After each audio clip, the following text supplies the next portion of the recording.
আসসালামু আলাইকুম বন্ধুরা, সবাইকে স্বাগতম জানাচ্ছি নিজম দ্বীপ সিরিজের পঞ্চম এবং শেষ ভিডিওতে। আজকের ভিডিওতে আমরা হরিণ দেখতে যাব, তাই খুব ভোরবেলা বের হয়েছি। তাহলে চলুন আপনারাও আমাদের সাথে দেখে আসুন, দেখি হরিণের দেখা পাই কিনা। আগের ভিডিওতে আপনারা দেখেছেন আমরা নামার বাজার সমুদ্র সৈকতে সূর্যাস্ত দেখেছিলাম। তারপর সন্ধ্যাবেলা আমরা ফিরে আসি এবং সন্ধ্যাবেলা আমাদের রুমে কিছুটা রেস্ট নিয়ে আবার আমরা বের হই। এই জায়গাটা কিন্তু দারুণ ছিল নামার বাজারের। সন্ধ্যার নাস্তাটা এখানে করে তারপর আবার আমরা সমুদ্র সৈকতে যাই। পরে এখানটায় এসে রাতের খাবার খেয়ে একেবারে রুমে গিয়ে ঘুমিয়ে পড়ি।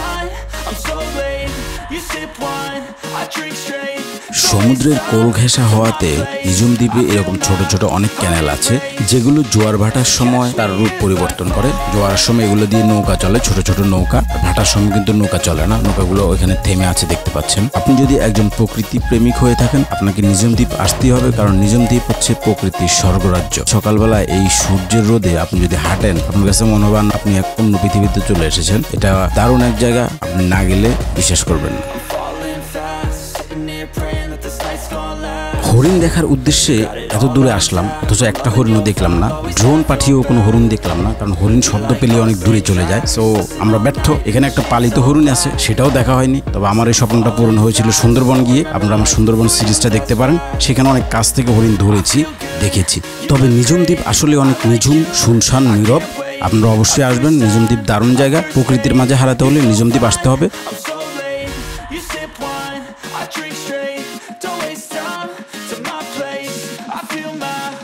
অল্প কিছুক্ষণ পরে আমরা এখান থেকে চলে যাব। নিজম দ্বীপের অভিজ্ঞতা আজীবন মনে থাকবে। দারুণ একটা এক্সপিরিয়েন্স ছিল আমাদের। আর ঢাকা যাওয়ার অভিজ্ঞতা প্রায় 17 ঘন্টার একটা লঞ্চ জার্নি করেছি আমরা। তো বাকি অংশ সেটাই থাকবে, দেখতে থাকুন।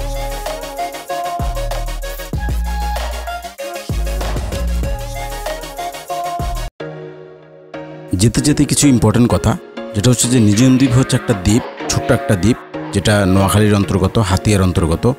সো এই জায়গাটার রক্ষণাবেক্ষণ করা খুব জরুরি। এখানে অনেক কিছুরই ঘাটতি আছে। পর্যটক টানতে হলে অনেক ডেভেলপমেন্ট দরকার এখানে। আসলে এটা যত দূরে, ঢাকা থেকে মানুষ দূরত্বের কারণেও যেতে চায় না। এটার একমাত্র যাওয়ার পদ্ধতি হচ্ছে আপনার এই সদরঘাট থেকে লঞ্চে, অথবা নোয়াখালী থেকে ভাসানচরের পাশ দিয়ে সন্দ্বীপ হয়ে, মানে সেটা এক বিশাল রাস্তা। তো আপনাকে অবশ্যই এই বিষয়গুলো মাথায় রেখে এখানে যেতে হবে।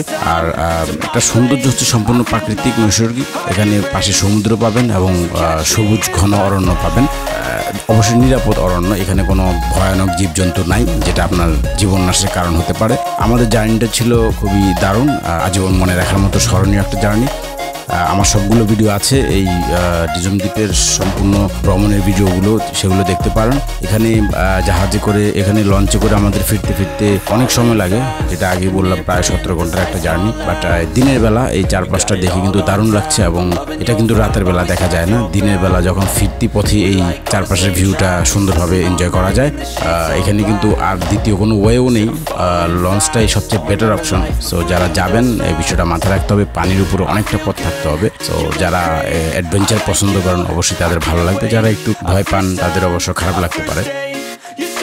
যখন আপনি এরকম একটা পরিস্থিতিতে মেঘনা নদীর মাঝখানে আসবেন, তখন মনে হবে আপনি বিশাল সমুদ্রে আছেন, কারণ তখন কুল কিনারা কিছুই দেখা যায় না। এখানে আমরা এখন আছি ভোলার অংশে, এবং এই পাশটা কিন্তু অসাধারণ। এক পাশে ভোলার ইলশা ঘাট দেখা যাচ্ছে, কিছুক্ষণ পরে একদম সবকিছু বিলীন হয়ে যাবে, মনে হবে যে একদম সমুদ্রের মাঝখান দিয়ে যাচ্ছেন। সো সব কিছু মিলে অন্যরকম একটা এক্সপিরিয়েন্স। যারা এরকম নদী পথের যাত্রা পছন্দ করেন, অবশ্যই তাদের জন্য আমি রিকমেন্ড করব আপনি একবার হলো নিজম দ্বীপ যাবেন। নিজম দ্বীপ বাংলাদেশের একটা নৈসর্গিক সৌন্দর্যের অপরূপ নিদর্শন। অবশ্যই এখানে যাবেন এবং আপনি আপনার জীবনের সেরা মুহূর্তটা কাটিয়ে আসবেন। তো এই ছিল আমার এই নিজম দ্বীপের সিরিজ, এবং আমি এটা অনেক লেট করছি, আমি জানি। আমি সময় মতো কিছু আপলোড করতে পারি না, কারণ হচ্ছে আমার ব্যক্তিগত জীবনের ব্যস্ততার কারণে। যাই হোক, অবশেষে আমি নিজম দ্বীপ সিরিজটা শেষ করছি। আমি নিজে অনেক খুশি। আই হোপ আপনাদের ভিডিওটা ভালো লাগছে। আমার সিরিজগুলো, আমার বাকি ভিডিওগুলো দেখার আমন্ত্রণ রইল। ধন্যবাদ সবাইকে।